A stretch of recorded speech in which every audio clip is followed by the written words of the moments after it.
Hello and welcome to Projector, and on this episode, Brad Pitt is in the driver's seat in F1.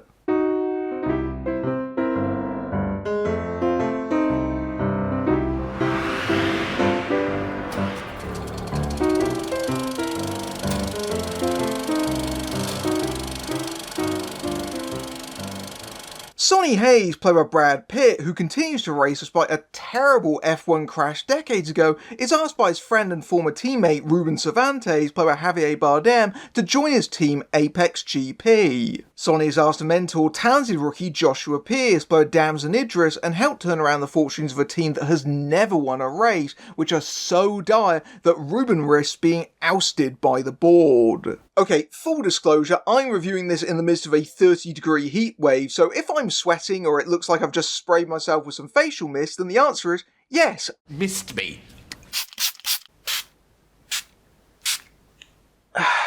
About a decade ago, Joseph Kosinski was planning to make Ford v Ferrari, known as Le Mans 66 internationally, with Tom Cruise and Brad Pitt in the lead roles, but that was shut down due to concerns over the budget. That film was made, of course, with Christian Bale and Matt Damon instead, and James Mangold directing, and a pretty decent movie it was too.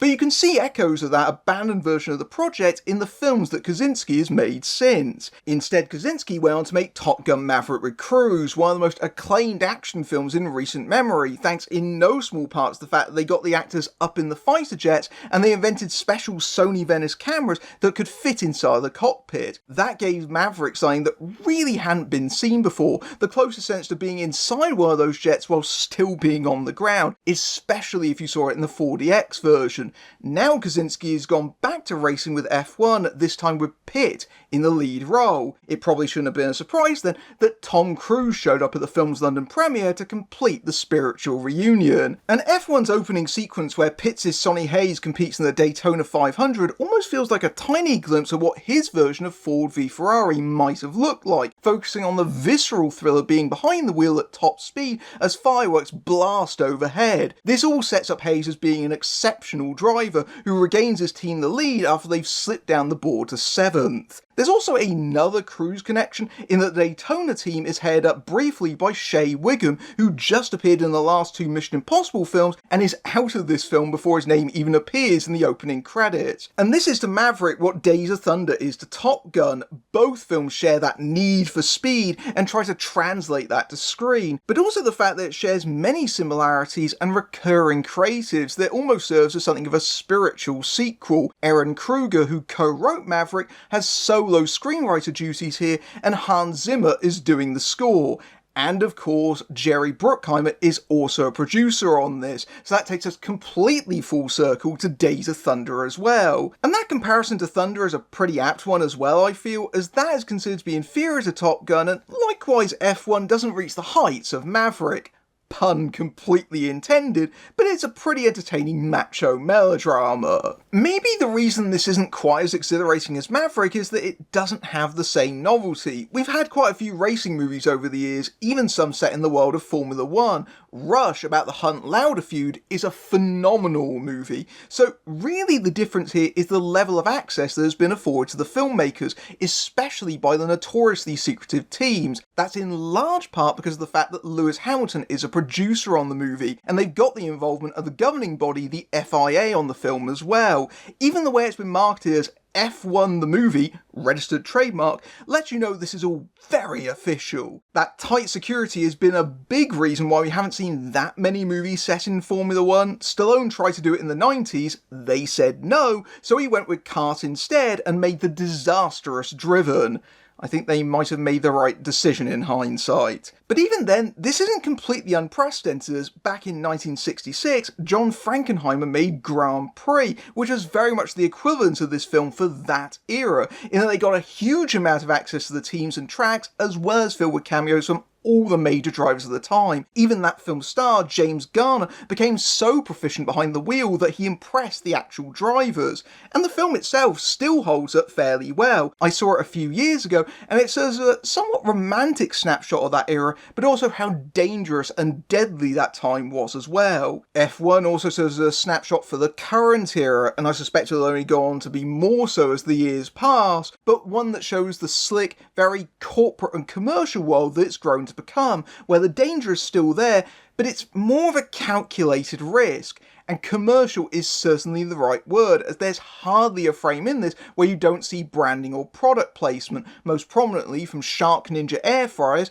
Tommy Hilfiger and Heineken, among many, many others. But then again, given the amount of sponsors you see in F1 these days, it would be more weird if it wasn't there, to be honest. But what F1 the movie exists to do, of course, is to sell the brand, and likely to sell the brand specifically to America, which hasn't quite taken to the sport in the same way it has done in Europe and the rest of the world, hence why we have an A-list American actor like Brad Pitt in the lead, and hey, if it doesn't work in America, it has such global name recognition that it should perform pretty well internationally. Admittedly, the 61-year-old Pitt is one of the film's big credibility stretches, even if he does look exceptional for his age. But the idea that someone like Hayes will be brought back to F1 after decades away from the sport and not be in some supervising role instead borders on the preposterous, even in a team as desperate as Apex GP supposedly is. Even Driven didn't make Stallone, who was in his mid-50s then, the focal point in the way that this does for Pitt. And Pitt's Sonny Hayes is meant to be a massive talent that never got his due. His former F1 career was cut short after a horrific crash that ejected him onto the track, which is based on a 1990 incident that ended Martin Donnelly's career,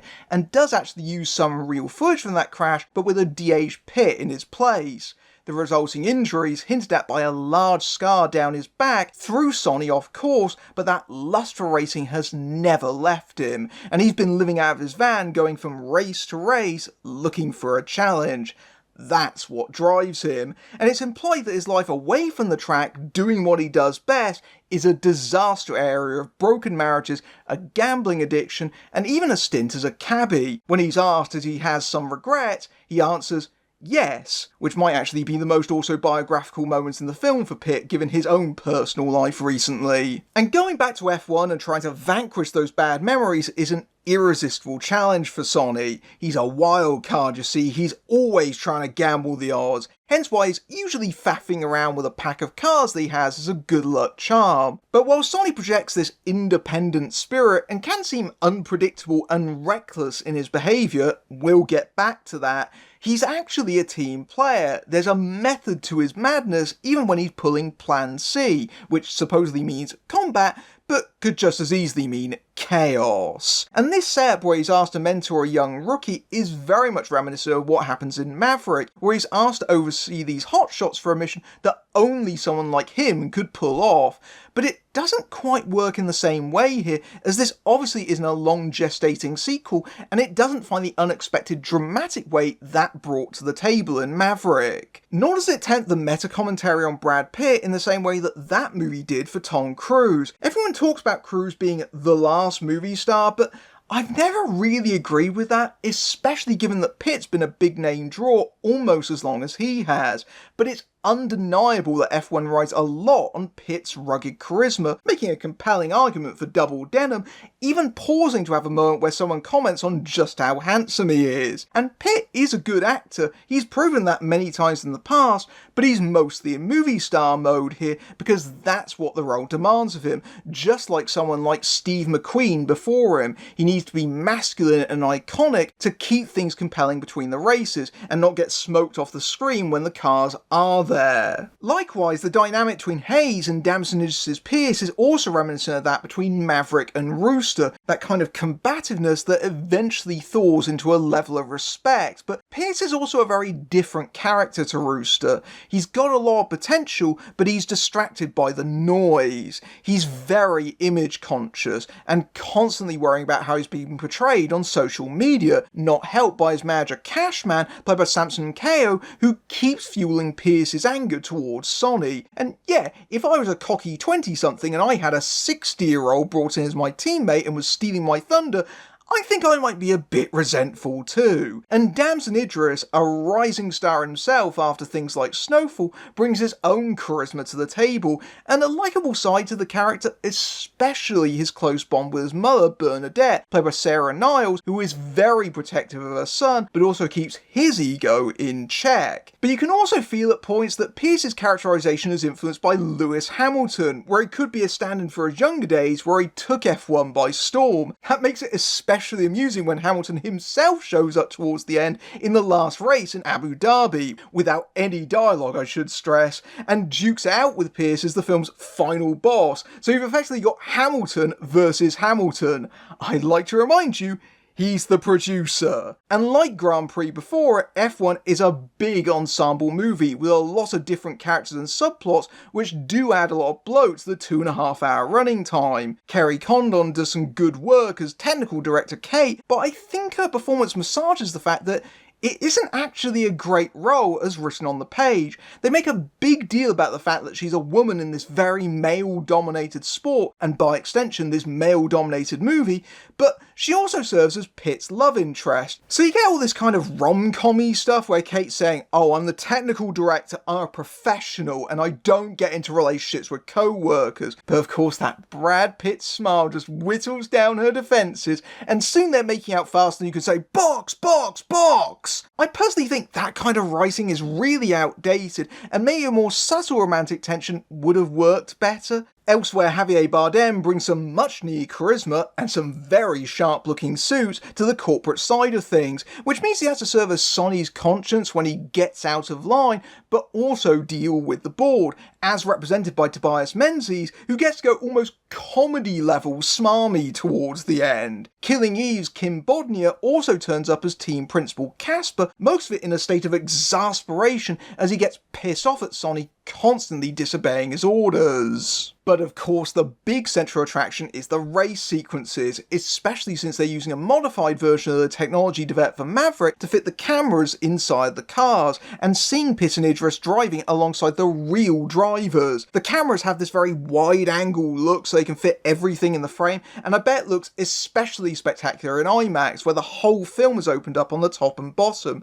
I saw this in the regular presentation, by the way. As I said earlier, this isn't as novel as it was in Maverick, as we've seen racing movies before that have done similar things, and we've seen actors on the track too, but that doesn't diminish that the racing sequences are exciting and dynamic in a way that feels truly authentic to being in the car. And then you add on top of that Hans Zimmer's pounding propulsive score that just adds to the adrenaline and the sound design, like the distinctive buzz of the cars just whizzing past, and you get this very thrilling cinematic experience. Real-life commentators Martin Brundle and David Croft are brought in for the film, and their commentary does help clarify the on-screen action, especially for those who are less familiar with the sport, but I did chuckle a few times because their dialogue is so obviously expository that it doesn't sound natural to what they would say, and they do seem overly fixated on Brad Pitt's car. Unfortunately, the race sequences are somewhat diminished by the writing because Sonny engages in a lot of behaviour that I would describe as being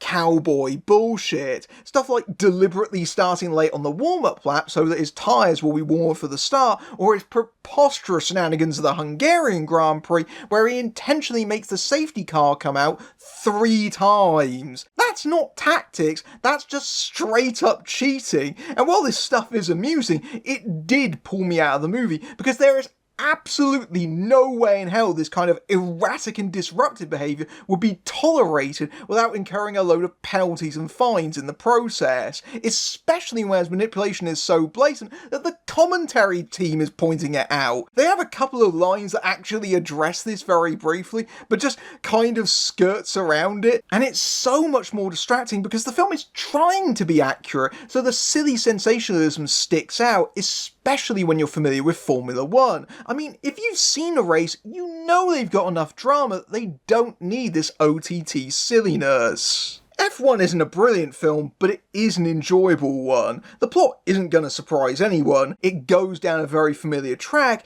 and I did start to feel the length in the home stretch. But this is pure popcorn entertainment, especially if you're a fan of Formula 1, just 2 hours of big movie stars and even bigger cars. For all the modern gloss, there's something quite old school about the whole thing in the same way that Maverick was, and that's probably down in part to Bruckheimer's involvement and his long history with crowd pleasers. And sure, it's a big ad, but it's well directed and the racing sequences are exceptional. It's a little less interesting off the track, but that's usually the case with these types of films. It's also probably wise not to think about the optics of the ending, especially since it seems like the filmmakers didn't really think about that. Is it superior to Rush? I don't think it is, because that for me I think is the best Formula 1 movie that isn't a documentary. But if you're heading to the movies, it's worth the pit stop. Get it? It's a pun. If you like this review and you want to support my work, you can give me a tip at my Ko-fi page, or YouTube's Super Thanks feature, which is right below the video. Or you can join me on the podium at my Patreon, where you can see my videos early among other perks, including access to my Discord server, and you can also join YouTube memberships for similar perks. Or you can just simply like, share and subscribe, it all helps. Until next time, I'm Matthew Buck, fading out.